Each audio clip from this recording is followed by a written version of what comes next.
सबसे पहला क्वेश्चन दिया है 6 सेंटीमीटर त्रिज्या के एक वृत्त के केंद्र से 8 सेंटीमीटर दूर स्थित एक बिंदु से खींची गई स्पर्श रेखा की लंबाई ज्ञात कीजिए। देखो इधर सबसे पहला क्वेश्चन है, क्वेश्चन नंबर 1। क्वेश्चन दिया है एक वृत्त है जिसका त्रिज्या कितना है 6 सेंटीमीटर। एक वृत्त बना लेते हैं, इसका त्रिज्या कितना है 6 सेंटीमीटर, ठीक है। और बोला है वृत्त के केंद्र से 8 सेंटीमीटर की दूरी पर, यानी वृत्त के केंद्र से 8 सेंटीमीटर, 6a हो गया तो यानी कि 2 सेंटीमीटर आगे होगा यहाँ पे, ठीक है। 8 सेंटीमीटर की दूरी पे कोई बिंदु, इसको O मान लेते हैं, इसको हम A मान लेते हैं। यहाँ से स्पर्श रेखा खींची जाती है, ये टेंजेंट हो गया इसका, ठीक है। इसको हम B मान लेते हैं। तो बोल रहा है कि टेंजेंट की लंबाई ज्ञात कीजिए, ठीक है। देखो ये जो सर्किल रेडियस है वो O से लेकर, मान लो इसको हम ये पॉइंट ले लें A डैश या O से लेकर B तक दोनों सेम रहेगा ना, यानी कि 6 सेंटीमीटर हो जाएगा। और ये 6 था यानी कि टोटल 8 सेंटीमीटर दिया भी था। हमको AB का नंबर याद करना है। AB हमको ये चीज पता है, जो ये टेंजेंट होता है रेडियस पर हमेशा क्या होता है परपेंडिकुलर होता है, यानी कि इसके सामने वाला यानी कि OA क्या हो जाएगा, इसका हाइपोटेनस हो जाएगा, यानी कर्ण हो जाएगा। यानी कि आप हम लिख सकते हैं पाइथागोरस पर में लगाकर OA का स्क्वायर इक्वल टू OB का स्क्वायर प्लस AB का स्क्वायर, लिख सकते हैं नहीं, कोई दिक्कत नहीं है। OA कितना है 8 दिया है, 8 का स्क्वायर इक्वल टू OB 6 दिया है, 6 का स्क्वायर प्लस AB का स्क्वायर, कितना आ जाएगा 64 माइनस 36 इक्वल टू AB का स्क्वायर। घटाओ कितना आ जाएगा, 28 आएगा, 28 आएगा इक्वल टू AB का स्क्वायर। ये कितना हो जाएगा 7 इंटू 4 इक्वल टू AB का स्क्वायर। जब स्क्वायर यहाँ हटाएंगे तो क्या रहेगा, रूट में आ जाएगा, तो रूट 2 क्या हो जाएगा बाहर आएगा, एक 2 रूट 7, ये हो जाएगा AB। AB यानी कि टेंजेंट का लंबाई कितना हो जाएगा 2 अंडर रूट 7, ठीक है। आंसर 10 दिया है, 10 दिया है, हिंदी लगाया थे नहीं आंसर। एक वृत्त की त्रिज्या 6 सेंटीमीटर है, अरे रुको इसमें वृत्त की त्रिज्या 6 सेंटीमीटर है और वृत्त के केंद्र से 8 सेंटीमीटर की दूरी पर यह है। इसमें 10 ये इसलिए दिया है ना, क्वेश्चन उसको ये पूछना था, थोड़ा सा मतलब क्वेश्चन पूछने वाले ने कंफ्यूज हो गया है। वृत्त का त्रिज्या तो 6 ही देना था, उसको जो 8 दिया है ना वो यह देना था कि स्पर्शी की लंबाई कितनी है 8 है, तब ये 10 हो जाएगा, ठीक है। क्योंकि तब पाइथागोरस पर में लगाएंगे तो क्या हो जाएगा, यहाँ पर OA का स्क्वायर इक्वल टू OB का स्क्वायर प्लस AB का स्क्वायर, ठीक है। इधर रोक लिखते हैं, यानी कि क्या हो जाएगा OB कितना है 6 का स्क्वायर प्लस 8 का स्क्वायर, यानी कितना आ जाएगा 36 और प्लस 64, यानी कितना आ जाएगा 100 हो जाएगा। OA का स्क्वायर इक्वल टू, यानी कि OA इक्वल टू कितना हो जाएगा 10, ठीक है। गलती से मिस्टेक हो गया है, ठीक है। क्वेश्चन नंबर 2, क्वेश्चन नंबर 2 में दिया है चित्र 8.20 में O वृत्त का केंद्र है जिसकी दो जीवाएं AB तथा CD परस्पर बिंदु E पर प्रच्छेद करती हैं। यदि C बराबर 4 सेंटीमीटर, ED बराबर 2 सेंटीमीटर, तो AE EB का मान ज्ञात कीजिए, ठीक है। आसान है, भी डायरेक्ट फार्मूला बेस है, ठीक है।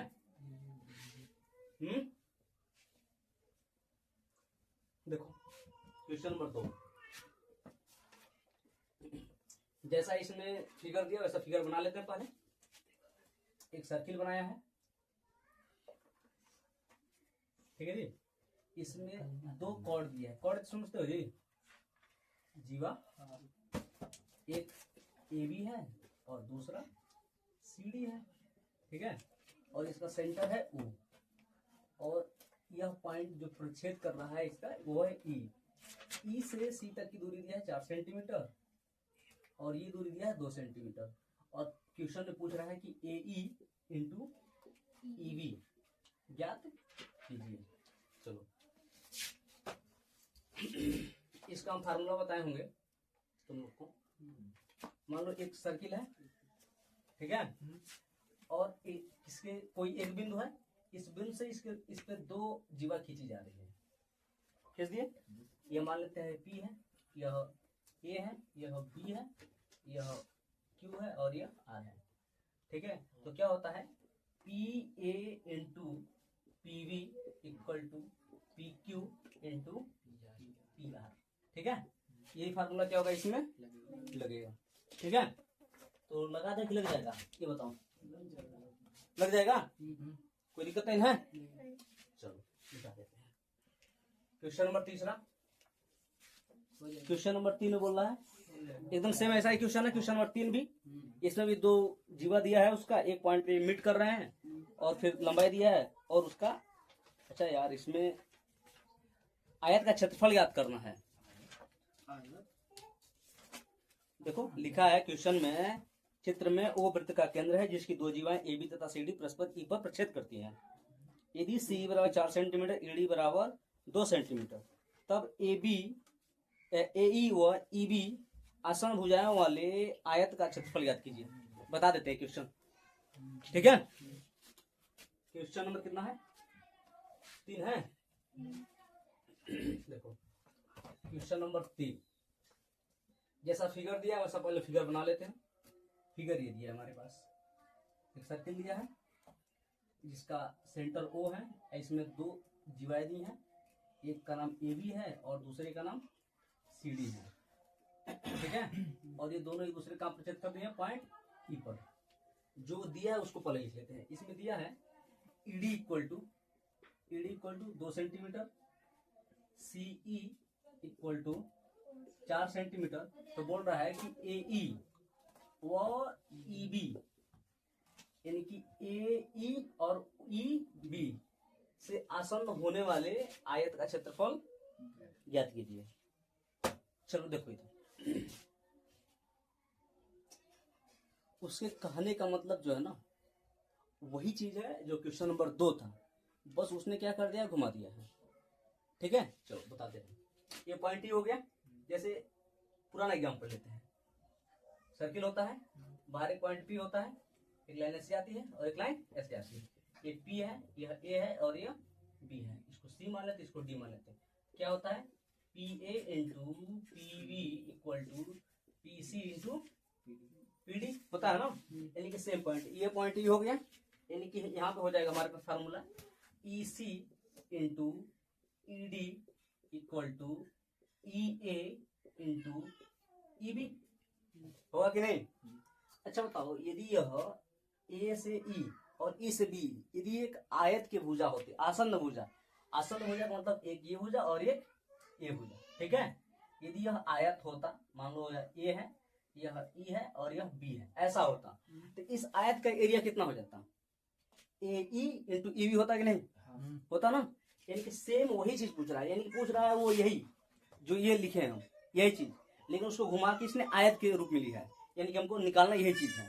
ठीक है, यानी कि AE इंटू EB निकालेंगे तो क्या हो जाएगा, आयत का एरिया हो जाएगा। नहीं समझ में आया तुमको?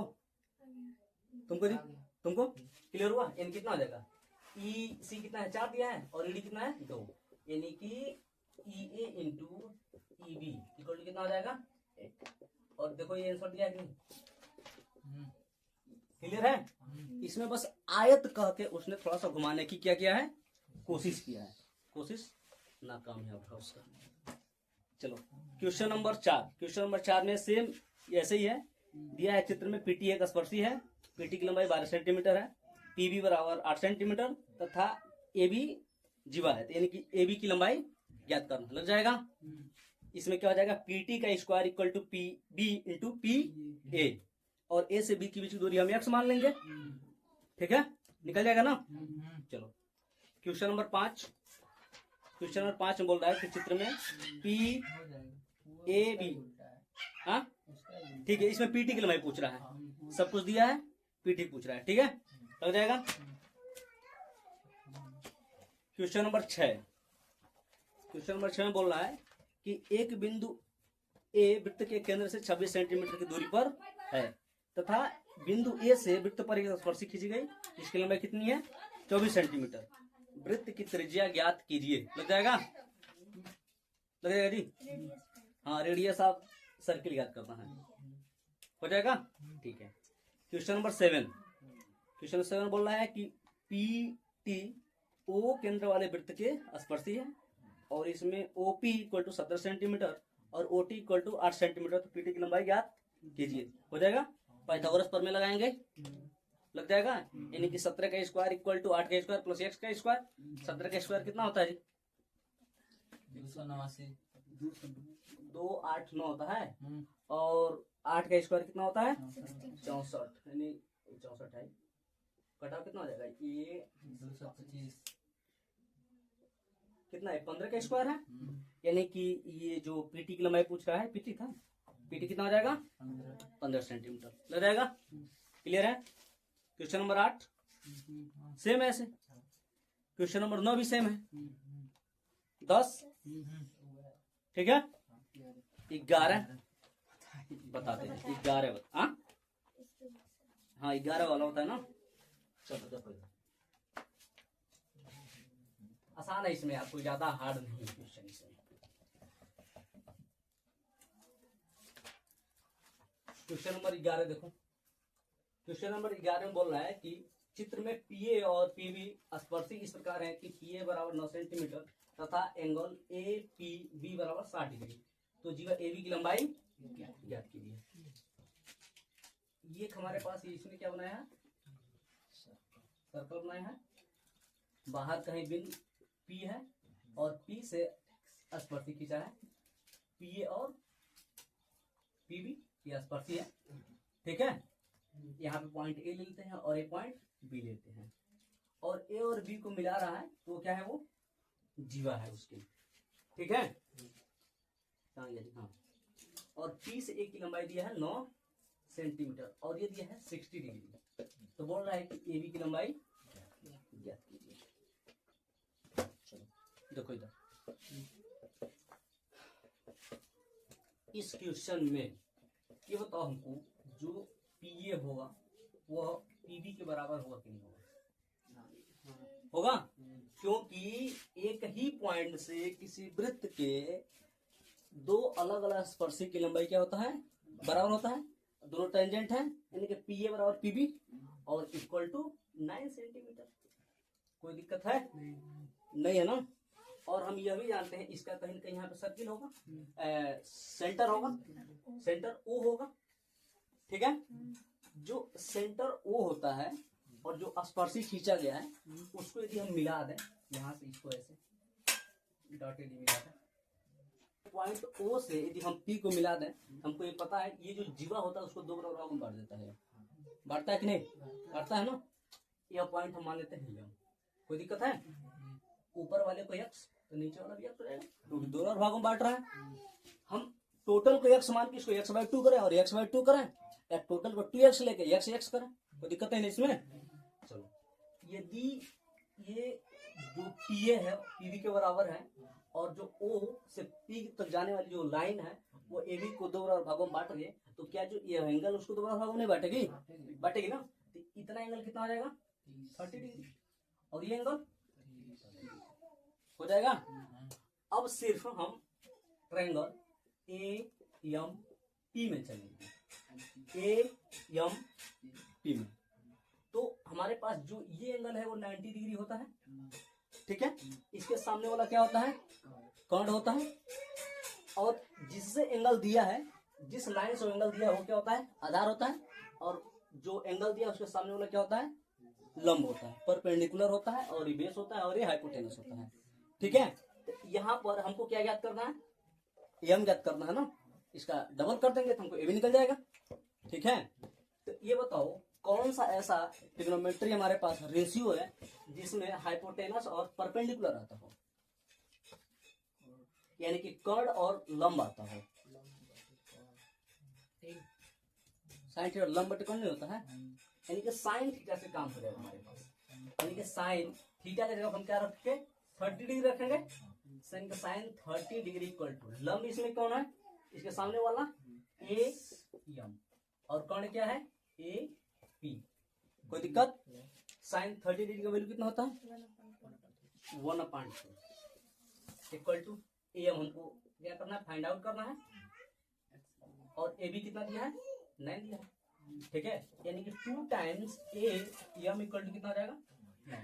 अब ये बताओ जो ए बी है, ए बी वो क्या है, वो ए एम का एक मिनट यार, ए एम का क्या है 2 टाइम्स नहीं है, हाँ, तो इस 2 टाइम्स ए एम का जब हम ए बी लिख सकते हैं, यानी कि आप लिख सकते हैं कि ए बी इक्वल टू कितना हो गया 9 सेंटीमीटर। कोई दिक्कत आया है, ठीक, क्लियर हुआ तुमको जी। क्वेश्चन नंबर 12 यानी क्वेश्चन नंबर 12 लिखोगे क्या, चलो कोई दिक्कत नहीं।